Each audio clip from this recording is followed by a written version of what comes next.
ఏంటి వాడి వైఫ్ ని తీసుకురామంటే నలుగురు తీసుకొచ్చారేంటి? వీళ్ళ నలుగురు వాడి వైఫ్లా?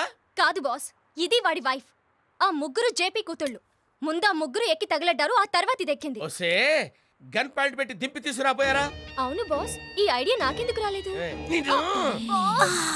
నొక్కి నొక్కి నడుం పుండైపోతుంది. ఓకే, అయితే ఓ పని చేద్దాం. టెంపరీగా నువ్వు రెస్ట్ తీసుకో. Thank you boss. నలుగురు వచ్చారు కదా, వీళ్ళని నొక్కుతా. బాలా బాలాజీ, బాలా నువ్వేం టెన్షన్ పడకు. డాన్ గారు తను ఏం చేయకండి. దీని బాడీలో ఏ నరం నొక్కితే నువ్వు పాస్వర్డ్ గురించి చెప్తావు నాకు తెలుసురా. నీ చేత కక్కిస్తాను రా.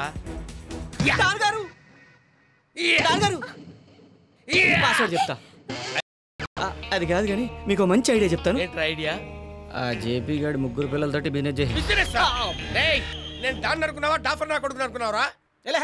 ఎప్పుడు ఎదవాల చెల్ల బుర్రలేకుండా ఆలోచిస్తావు. అందుకే ఈ డెన్నెలా తగలడింది. నేను బిజినెస్ ఉన్నది ఆ ముగ్గురిని కిడ్నాప్ చేశాను. వాళ్ళ నాన్నకి ఫోన్ చేసి 3 కోట్లు అడిగి నేను పాస్వర్డ్ చెప్తే ఏమొస్తుంది? తొక్క ₹1,00,00,000.